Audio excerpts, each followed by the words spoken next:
were out here on Accra as we come a lot of times whenever we visit Barbados.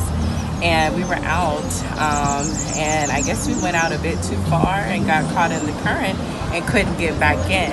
I tried to swim, but I wasn't going anywhere. So the lifeguards were on the beach, and so I signaled for help, and Jamal was the first one to see. And I saw him spring into action. He took off running, so my eyes were focused on him running, because I'm like, well, let me just watch to see when he's gonna come out. And I looked up, and Dario was right there, another one of the lifeguards. He was right there, and his first question was, where's your sister? I said, oh, she's behind me. So Dario got to me, Jamal got to my sister, and pulled us back into safety, all within a matter of just seconds. No, it wasn't even minutes, it was seconds. And how was the experience, feeling knowing that you would have gone through some difficulties, but at least there were lifeguards here on duty to do the rescue? I was very, very grateful because that would have been very scary had they had not been here.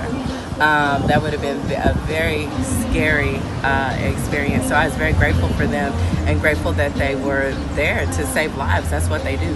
So as lifesavers, they're very necessary.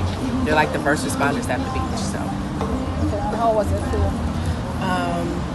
It was pretty interesting because at first I wasn't really focused on the shore. I was just, I'm just gonna try and ride with the current, not tire myself out swimming. And then a few seconds later, I happened to actually look up and I see Jamal in my face handing me the buoy, like, come on. I'm like, oh, thank God, because I didn't want to keep having to try and exhaust energy to come swim in the shore. So he really sprung into action really quickly and pretty much just kept me from going out to Venezuela. How did it go on the day in question? Well, around this time, this is like the winter time, so we get like a lot of rescues because the recurrent acts up a lot. So it's like a normal rescue for us.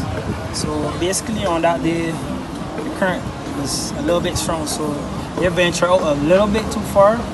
So we were there watching, me and Dara was watching them, and we were like, you know what, we're gonna have to go for them soon. And we were monitoring them, and they were like swimming and not going anywhere. So like I decided, well, Dara, we gotta go. I hit the water first. Dara came after me, got to them as soon as possible and got them in. So it's just a normal rescue. If it is you were that cognizant, I guess, sometimes we take it for granted that those who go out into the water, they're pretty good swimmers. But if it is you guys were vigilant enough, then it could have gone so fast. Yes, that's correct. Because normally on a rough day, we put up the warning flags, the yellow flag, which means you can go, but you got to be very cautious.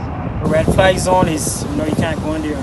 But a lot of people, not saying they ignore the flags, but some people ignore the warnings, and most of the time we have to be speaking to them a lot. We got to be blowing the whistle, trying to get them out of the danger area. So when the season is very active, yeah, we get a lot of rescues.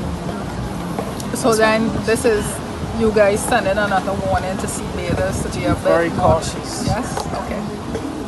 And respect the water.